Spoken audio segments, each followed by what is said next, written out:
जय हिंद। कैसे हैं आप सब? जैसा कि हमने आपसे कहा था कि अगली वीडियो में हमारे सवाल होंगे और आपके जवाब होंगे, तो तैयार हो जाइए। हम छोटे छोटे थोड़े क्वेश्चन लेके आए हैं सिर्फ आपकी तैयारी को परखने के लिए कि आपने कुछ पढ़ा भी है या खाली हम ही बस पढ़ाए जा रहे हैं। तो चेक करिए अपने आप को, स्वयं अपने आप को जांचिए। अगर नहीं पढ़ रहे हो तो पढ़ना शुरू कर दीजिए, क्योंकि कामयाब आपको होना है तो मेहनत आपको ही करनी होगी। ठीक है, आपके लिए कोई दूसरा मेहनत नहीं करेगा भाई। देखिएगा पहला क्वेश्चन, क्षारीय विलयन का पीएच मान कितना होता है? यदि कोई विलयन क्षारीय है तो उसका पीएच मान कितना होगा? ऑप्शन में भी आ सकता है कि इसका पीएच मान 7 होता है, 7 से कम होता है या 7 से ज़्यादा होता है। इस तरीके से भी पूछा जा सकता है। तो जो क्षारीय विलयन होते हैं उनका पीएच मान 7 से अधिक होता है। इनका जो पीएच मान है वो 7 से अधिक होता है। 7 से अधिक इनका जो पीएच मान है वो 7 से अधिक होगा। अम्लीय विलयन का पीएच मान कितना होता है? जो विलयन अम्लीय होते हैं उनका पीएच मान कितना होता है? तो इनका जो पीएच मान होता है वो 7 से कम होता है।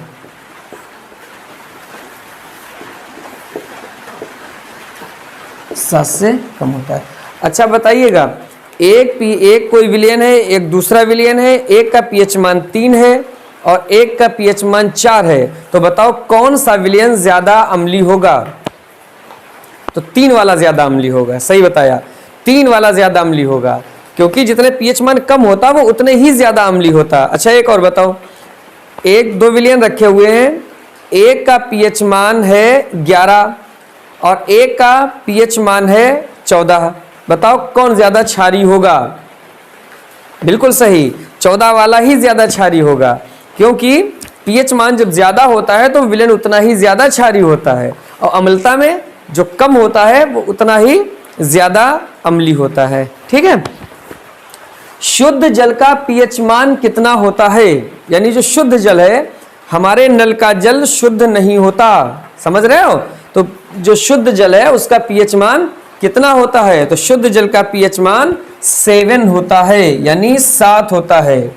शुद्ध जल का पीएच मान कितना होता है? 7 होता है।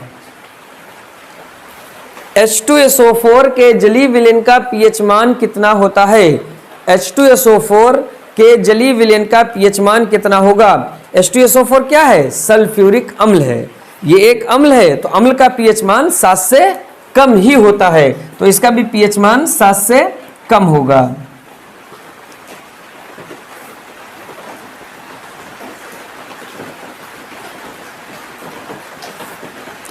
सात से कम, इसका पीएच मान लगभग 3 के करीब होता है। धावन सोडे का रासायनिक सूत्र लिखिए। धावन सोडे का रासायनिक सूत्र लिखिए। तो इसका रासायनिक सूत्र क्या होगा? Na2CO3 into 10H2O। Na2CO3 into 10H2O। ये यहाँ पर बता रहा है कि एक हाइड्रोजन आयन सांद्रण का मान 10 की घात -9 m यानी मोल है।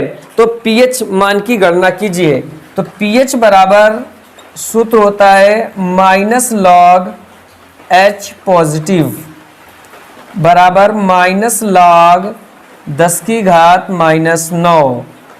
ये आ जाएगा इधर, तो माइनस माइनस प्लस, यानी 9 log 10। log 10 का मान जो होता है वो 1 होता है, तो 9 कम 9, तो पीएच बराबर कितना आ जाएगा? 9।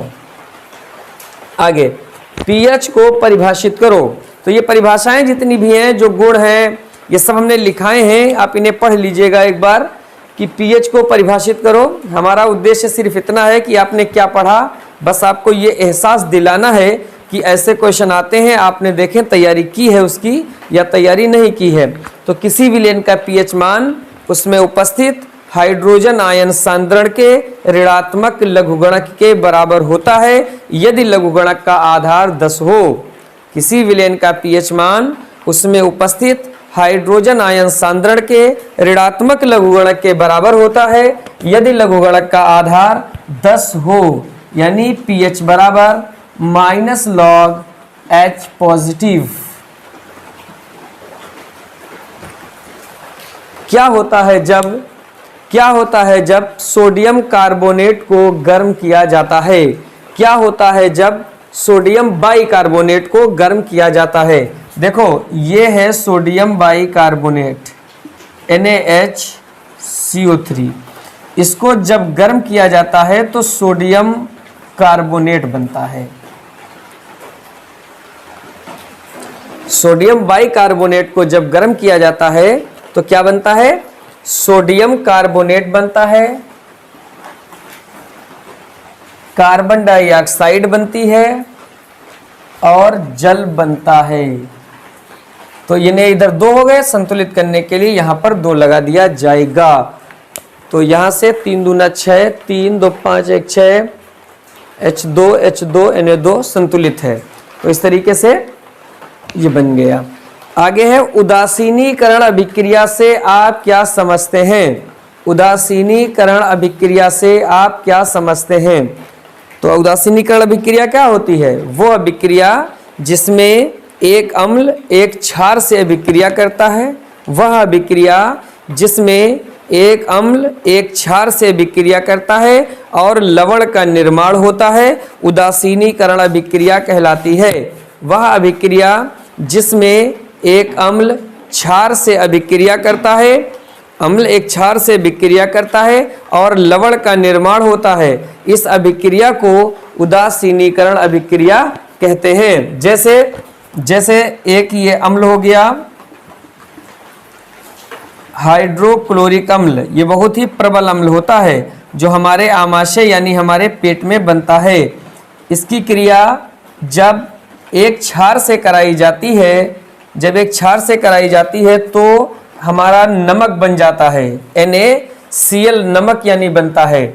NaCl यानी इतना पोर्शन ये अलग हो जाता है और ये H2O और जल बन जाता है। अगला है, ये कह रहा है इस अभिक्रिया को पूर्ण कीजिए। बताओ CaOH का होल ट्वाइस प्लस Cl2, आगे क्या होगा? इस अभिक्रिया को तुम्हें पूरा करना है। बताइए ये क्या है? का लिखा हुआ है कैल्शियम हाइड्रोक्साइड यानी बुझा हुआ चूना। क्या लिखा हुआ है? बुझा हुआ चूना। जब बुझे हुए चूने की क्लोरीन के साथ क्रिया कराई जाती है तो ब्लीचिंग पाउडर बनता है। क्या बनता है? ब्लीचिंग पाउडर CaOCl2 यानी ब्लीचिंग पाउडर प्लस H2O और बन जाता है। तो बनता है ये ब्लीचिंग पाउडर।